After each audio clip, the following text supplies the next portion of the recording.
When I was 18 months old, my father decided that he didn't want to be a father anymore. He left my teenage mother alone to raise two children under the age of 3. I saw my father twice after he left us. Both of these times were around my 3rd birthday. These are the only two memories I have of my father. Like too many children, I spent my early childhood without a father during my formative years. Uncle stepped in occasionally to fill a male role, and for a year when I was 4, we lived with my mother's boyfriend, but he was another disappointing and sometimes abusive figure in my life. I was in 1st grade when my mother met a man who she would marry later that year. Within 1 year, this man would legally adopt my brother and I, despite our rocky start. He was often fond of telling the story of the day we met. He asked me who I was, and my response was, "I'm her son.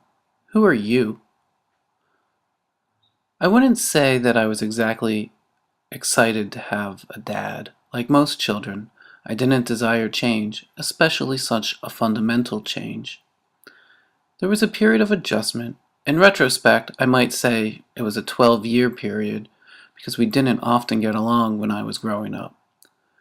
But in a lot of respects, our battles during my teenage years, though we were arguing, were what truly made us family. It was a true father-son dynamic.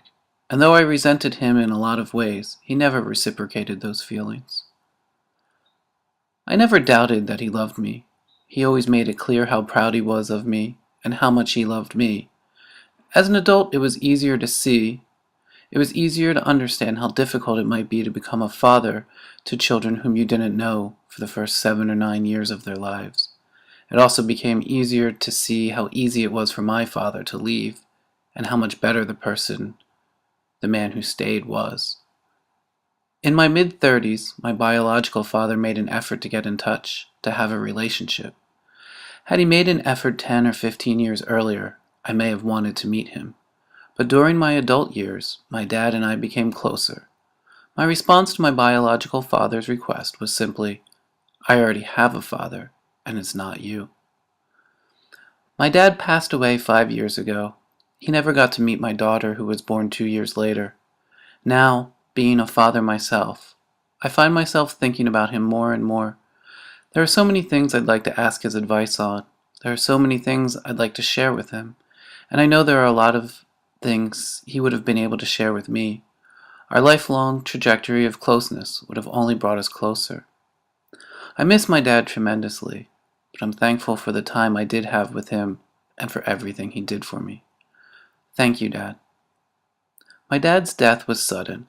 The time there was one voice message from him on my phone. It's mundane and trivial, and I don't even remember what he was talking about. But still, I like to listen to it every now and then, just to hear his voice. Give me a call at the store. I have that. I didn't know you needed a right at Sunbury had a show, so I called John. I got the numbers, the account number, and our PIN and fan number. But if you have any questions, actually, Kelly can also talk you through it.